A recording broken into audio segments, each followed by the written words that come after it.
Okay, so this is chapter 23, talking about the circulation and respiratory systems of the body. And this is what you're looking at here is the vasculature network. The word vascular or vasculature refers to the blood vessels in a body. And so you can see that this picture, it shows a human's network of blood vessels. And this is just the blood vessels that you can see with the eye. There are other blood vessels that are too small to be seen with the eye. They're microscopic. And so it really is quite an extensive vasculature network that we have, right? So let's look at the letter A in your outline. All living things have to exchange substances with the environment, whether that's organic material, inorganic material, gases. You have to be able to exchange, from inside the cell, outside the cell. So I have, for an example, if you're just a single-celled organism, like a bacterium or some kind of protist, those cells are small enough that just the membrane around the cell is enough surface area for gas exchange and for exchange of nutrients and wastes. When you start to get to larger animals, now the cells, when you get to a larger size, you don't have enough surface area across the entire body to diffuse gases and to diffuse nutrients in time for all the cells to get some. So for larger animals, their bodies have evolved a circulatory system. So there's a network or a method of getting those substances around the body so that all the cells are able to retrieve nutrients or gases from the outside, and then also to dissipate, the wastes from inside outside. So the larger animals, right, the larger organisms are going to have a circulatory system. So the circulatory systems, right, I mentioned they facilitate exchange of materials internally, and it brings resources close enough for the cells for diffusion to take place. So if you look at letter B, these are the two kinds of circulatory systems that have evolved. Number one is an open circulatory system, which is shown to you by this grasshopper. And the other one is a closed circulatory system, for example, the fish. All the two circulatory systems here, they have to have the three things that I mentioned above. So all these circulatory systems have to have some kind of pump, right, to circulate that fluid through. There's going to have to be some kind of tube or transport material, so some kind of direction for the fluid to travel through. And then they're also going to have a fluid. So we're most familiar with blood because that's the fluid that we have that contains the materials that travel through our body. But there's other things too. You don't need to know their names, but there's some kind of fluid that takes the nutrients and gases around the body to all the cells. So let's take a look at the open circulatory system. The reason why it's called open, right, is because you can see that the vessels are they only last for a little bit. They sort of just direct the fluid to a certain region, and then when the vessel stops, the fluid exits and can sort of surround and wash over the internal organs or the internal tissues of that organism. There's still a heart, and sometimes you have many hearts. Sometimes you can have several pumping mechanisms, right? We call it a heart, but throughout the body of an insect. Okay, so there's a pumping mechanism. There's some vessels to direct the flow of the fluid, but then it opens up and allows the fluid just to sort of wash over the cells. Now, in a closed circulatory system, oh, and by the way, in your notes, we call this fluid interstitial fluid. Interstitial fluid or tissue fluid is the fluid that's found around the cells of the body that fills up your tissues. We actually, in animals, like for humans, if you guys are taking anatomy, we also call the fluid that's within our tissues, tissue fluid and interstitial fluid. So you see that same word in larger animals, but it's not going to be quite the same. All right. Anyways, let's look at closed circulatory system. Fluid is called blood, and blood stays inside of your tubes. So this is something we're familiar with, right? So you have a pumping mechanism, the heart, then we're going to have the fluid stay inside blood vessels so that there's no open blood vessels, so the blood doesn't come out and wash over your organs. If the blood came out of your blood vessels, that would be called a bruise or some kind of internal bleeding, and that's not ever healthy.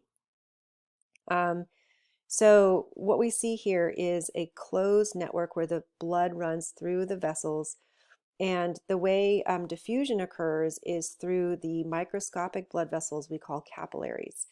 So capillaries are really, really thin, and they're the walls of the capillaries are so thin that oxygen and carbon dioxide gases, as well as nutrients and wastes, can just travel across them through diffusion and either feed the cells with oxygen and nutrients, and then the blood can actually take in the waste products and carbon dioxide to get it out of the cells. So that's the big difference between the two. Um, and blood, so if you notice, there's blood is separate from interstitial fluid. So imagine that the blood cells, our red blood cells and white blood cells, stay inside the vessels, right? That's going to be our blood. And then right outside the vessel, so if we look at the fish, right outside, we're going to have muscle or the fish's organs. Some fluid is going to exit out of that blood. It's not going to be the blood cells. The red blood cells and white blood cells stay inside, but some of that watery part of the blood, the plasma, is going to exit, and then that fluid is now going to be called interstitial fluid. So the interstitial fluid that wraps, sort of is found within our organs, in our muscles, is different than what we call blood, okay? All right, so that's the difference between the two. Let's look at the picture here. So this is going to be our capillaries. That word here you need to know. This is a microscopic blood vessel, so thin that the walls can allow molecules to cross. And so you can see that in this picture here, right? This is our capillaries with our red blood cells inside. The little red dots are representing oxygen and nutrients. So the oxygen and nutrients are in high concentration inside of our blood vessels. And because of diffusion, because these substances diffuse from high to low concentration, right, the oxygen that's in high concentration will cross to a lower concentration and enter the tissue cells. And then the waste products like carbon dioxide and other metabolic wastes are in higher concentration in our tissue cells. So they're going to want to diffuse out towards a lower concentration into the bloodstream. Okay, so the entire sort of exchange of materials that we have for both open and closed circulatory system is just based on diffusion. Okay, so now we're just going to concentrate on the human cardiovascular system, and we're going to look at this picture here of the heart and the two circuits that the heart is involved in. So the heart is our pump, obviously, and the pulmonary circuit versus systemic circuit is pictured here. So in this picture, we see the right side of the heart. These images, when you look at a picture of a heart, you're going to have to flip the right and lefts. So when you look at this, even though this is on your left side, if this was a person standing in front of you, right, the right and lefts are on opposite sides. So this blue area, that's actually the right side of the heart. So the right side of the heart is going to fill up with blue blood. So the color blue is going to be for oxygen poor blood, or what we can call deoxygenated blood. So the blood that is low in oxygen, so it has to go to the lungs so that it can expel the carbon dioxide in that blood and then pick up oxygen and get oxygenated. So the right side of the heart is responsible for the pulmonary circuit because it's going to pump the blood that's poor in oxygen, and also, I should mention, high in carbon dioxide, right? It's carrying wastes. So it's going to come to the heart on the right ventricle, and I'll go over this again. The right ventricle is going to pump the blood to the lungs, to the right and left lung here. The lungs will oxygenate that blood, and which means fill it with oxygen, right? So exchange gases, and then the oxygenated blood is going to be red in color. Okay, so it's not this completely different in the human body, but it does change from a dull red or a sort of a bluish greenish red to a brighter red when it does pick up oxygen. So that oxygenated blood is going to come into the left side of the heart. And the left side of the heart, so we're going to go over here now. The left side of the heart is going to be responsible for the systemic circuit. The systemic circuit means that this side is going to pump the blood to the entire body system. So you can see this red going up to serve above the diaphragm. So this little curved line, that's where your diaphragm is. And then so your arms in the upper part of your chest and the head and neck. And then it also goes down to your abdominal region and your legs, right? So again, the right side of the heart is responsible for the pulmonary circuit, and that is between the heart and the lungs. The systemic circuit is between the heart and the body, okay? And that's the left side of the heart is responsible for that. Okay, so let's talk about colors. Again, red means oxygenated blood or oxygen-rich blood. Blue means oxygen-poor blood or deoxygenated blood. And purple means a intermediate color, right? So if you mixed red and blue, you get purple. So you can see purple is kind of happening here or in here. So as you're turning, from blue to red or red to blue, there's that intermediate area, which is denoted as the color purple. Just so you guys know what the colors mean. All right. So you're responsible for this chapter to know basic anatomy of the heart. So you can expect to see a heart diagram and be able to label the parts of the heart that is written in your outline. So I bolded the terms you should be able to label on the heart. And you should also add the word aorta, the aorta, A-O-R-T-A. I'll point it out to you. Okay, so let's just talk about this heart with the blood flow. So number one, in your outline, the right atrium receives oxygen-poor blood from the body, from the superior vena cava and the inferior vena cava. So the heart has two chambers on the top. They're small. Chambers is just an opening or a cavity. And then it also has two chambers on the bottom, which are larger and more muscular. So the two upper chambers are called atria. Atrium is the singular form of the word. So we have a right atrium and a left atrium.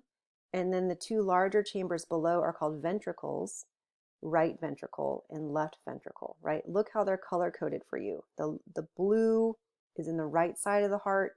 The red is found in the left side of the heart.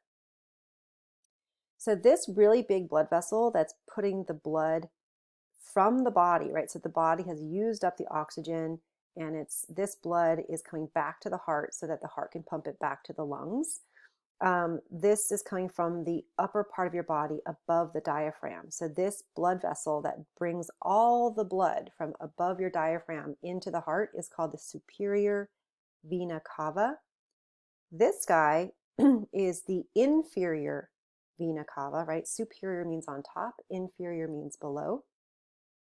And this is bringing all the blood from below your diaphragm, so from your abdominal cavity and from your legs and from your pelvis. So all of these are the main two blood vessels bringing blood into the right atrium. So the right atrium is going to collect the blood from the body, and then it's going to squeeze. So there are muscles here. It's going to squeeze the blood down into the right ventricle. Okay, so the atria are basically like filling stations, and then the ventricles are squeezing stations because the walls here are really thin. They're not going to be able to squeeze the blood to the lungs. So they're going to just squeeze it next door to the ventricles, and the ventricles are really thick muscle here, and they're strong enough to send the blood to the lungs. So the right ventricle, right, pumps your number two, letter B on your outline. The right ventricle pumps the oxygen-poor blood to the lungs to get oxygenated, right? So here we go. The blood is traveling through a valve. We'll mention the valves into this very big blood vessel here. So you want to know this one too. This is called the pulmonary trunk. The blood travels through the pulmonary trunk to the pulmonary arteries. Okay, so you see how this little section here splits? The split, like here, this is going to be called the left pulmonary artery because it's going to the left lung. This one here is going to be called the right pulmonary artery because it's going to the right lung. Okay, So I want to make sure you guys know something.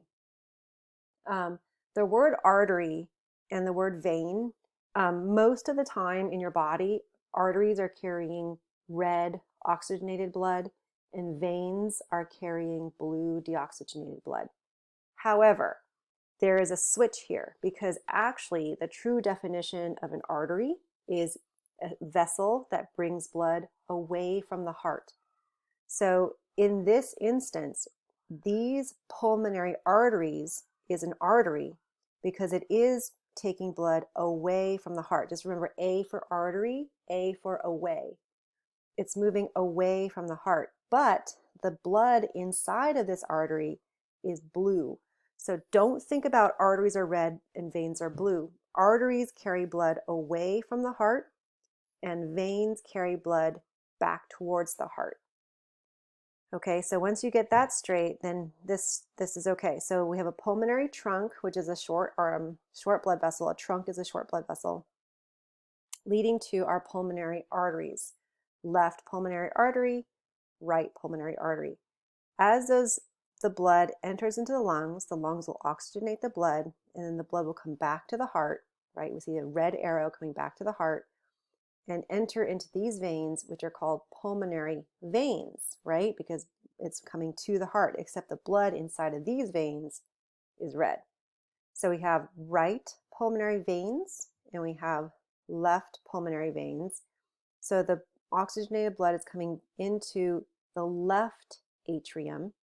Okay, now we have red blood coming into the left atrium. The left atrium will squeeze the blood next door to our left ventricle. The left ventricle is strong enough that it can push the blood into a really big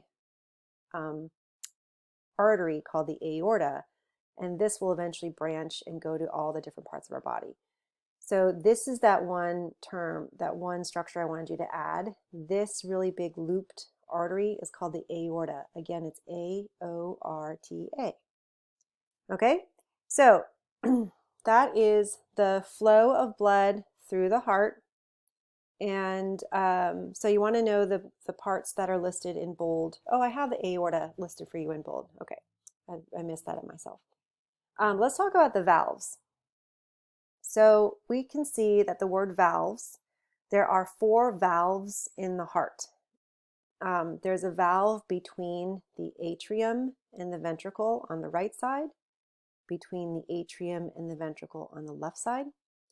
And then there's valves at the base of your pulmonary trunk called the pulmonary valve, and there's a valve here at the base of your aorta called the aortic valve. So what are valves doing in the heart? So valves are going to be one-way doorways. So when the blood rushes by a valve, the blood does not go back into the previous chamber because the valve will shut, okay? So it does not allow blood to go back to the previous chamber. So in other words, valves prevent backflow, okay? They're not going to, they only ensure the blood goes in one direction through the heart. That's important. If you had a faulty valve, you have inefficient blood flow through the heart, and that can cause problems when you start to exercise or your heart starts to beat faster. So you want to make sure the blood travels in one direction, the direction of these arrows through the heart. Okay, so let's learn the name of these valves. So the valves, the 2 really big valves here and here, they look the same. They're structurally pretty similar, but this one is called the tricuspid. It has 3 little flaps.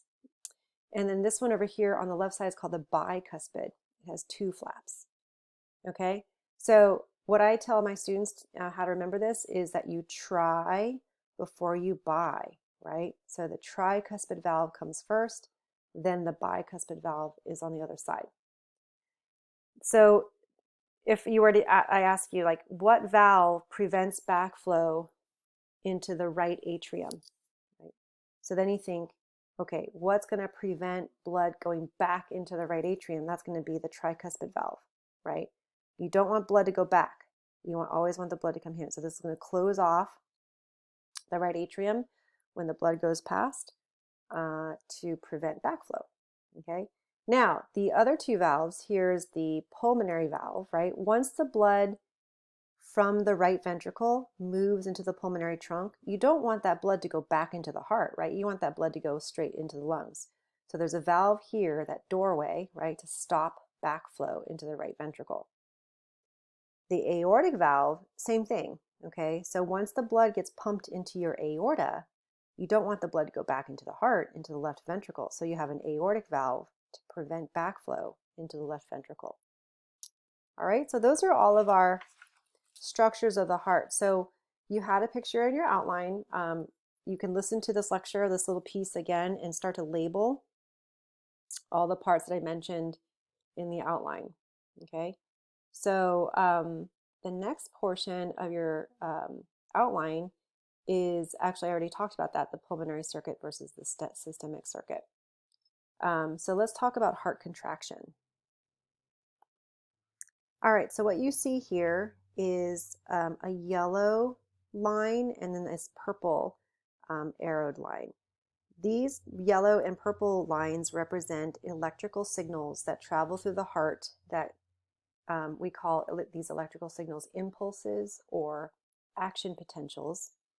And these impulses will first initiate here at number 1. So this area right here is called number 1 in your notes, the sinoatrial node.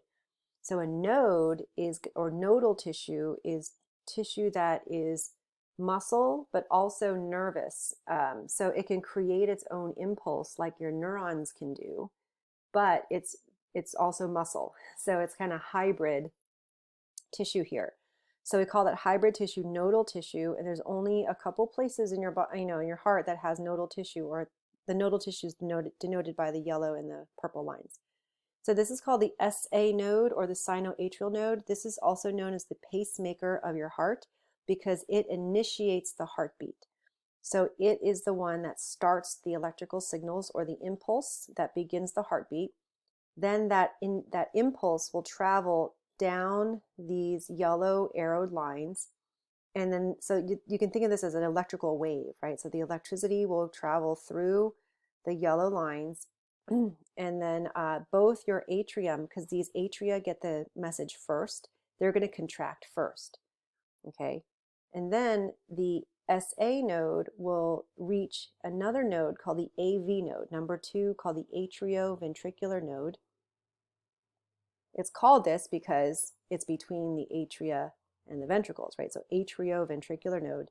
This will then fire a second electrical impulse, and that will travel down this region here.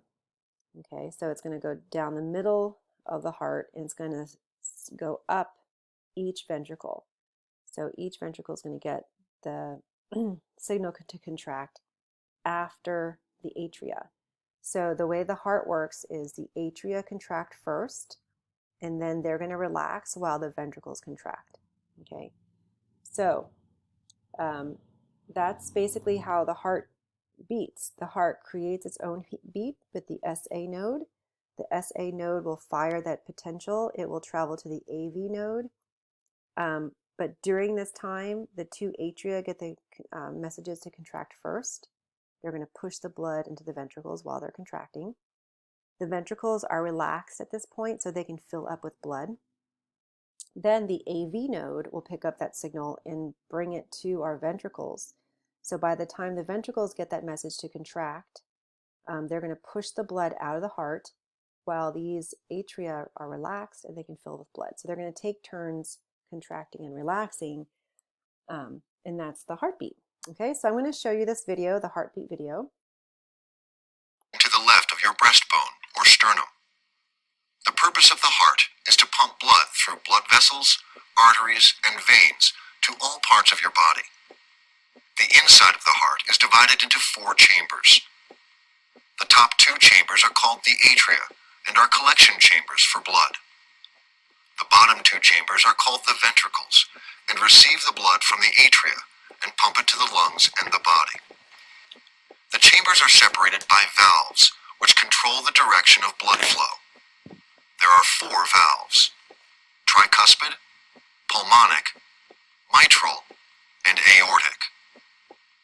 Circulation begins at the right side of the heart, where blood from the body comes to the right atrium. This blood passes to the right ventricle, where it is pumped to the lungs to receive oxygen. Once it receives oxygen, it flows to the left atrium, and then to the left ventricle, where it is pumped to the aorta and the rest of the body. On the right side of the heart, the tricuspid valve separates the right atrium and the right ventricle, allowing blood to enter the ventricle, but not flow backwards to the atrium. Blood flows through the pulmonic valve to go to the lungs.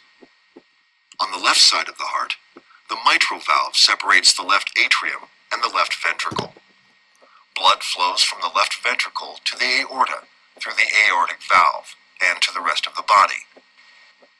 Arteries carry blood with oxygen and other nutrients throughout the body. Veins take blood back to the heart, which pumps it to the lungs to be oxygenated. The heart arteries, coronary arteries, provide oxygen and nutrients to the heart muscle. The right coronary artery supplies blood to the bottom and the back of the heart. The left coronary artery splits into two vessels. One branch supplies blood to the front of the heart. The other branch delivers blood to the left side of the heart. An electric system transmits signals throughout the heart to control its pumping. The electrical signal starts in the sinoatrial, or SA node, which is located in the upper portion of the right atrium and is known as the natural pacemaker of the heart. The electrical signal passes down to the lower chambers of the heart via the atrioventricular, or AV node, which controls the signals so the atria contract before the ventricles. In the ventricles, pathways carry the signal throughout the muscle so that they contract at the same time to pump blood to the lungs and through the body.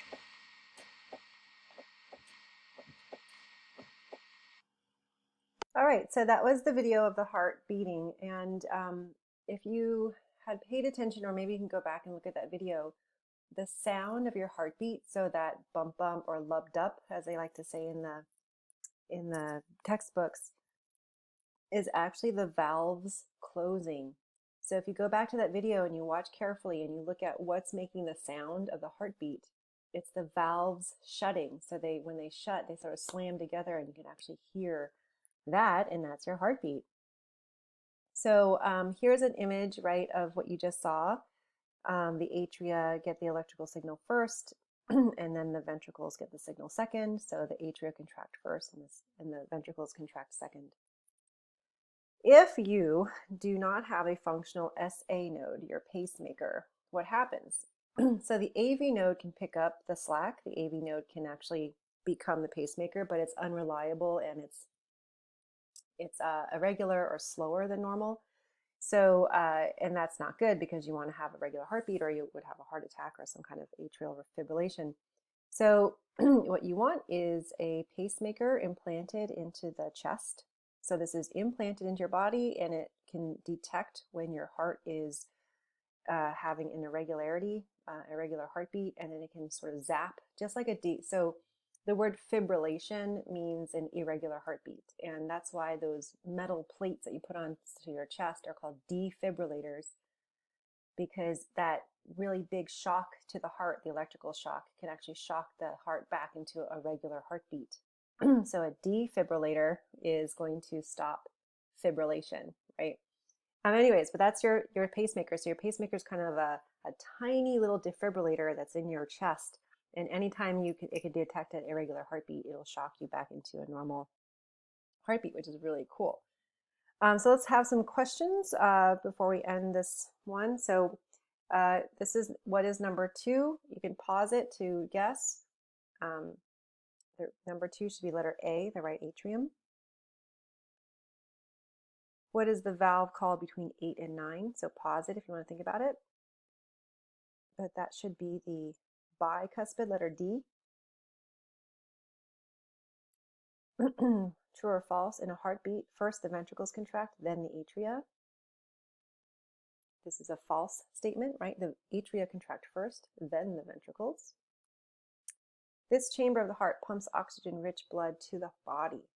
So what chamber is going to pump that oxygen-rich blood to the body? That's going to be your left ventricle. So it's the most robust, it's the strongest chamber of the heart because it has to pump the blood all the way to your feet, right? So it has to be very, very strong. The right ventricle pumps the blood to the lungs. It has to be strong because it pumps the blood to your lungs, but it's just next door, right? So it doesn't have to be as strong as the left ventricle. The left ventricle is the strongest chamber. All right, so we'll pause it here, pick up the electrocardiogram. Oh, let's just talk about ECG before we, so back, excuse me. So the ECG is basically just a way of detecting this depolarization or the impulses across the heart. And so basically that's it. That's the readout you get when you get sort of those electrodes placed on your chest, and to monitor your heartbeat, the little lines represent the electrical signals of the heart. So I just want to mention that before we move on. Okay,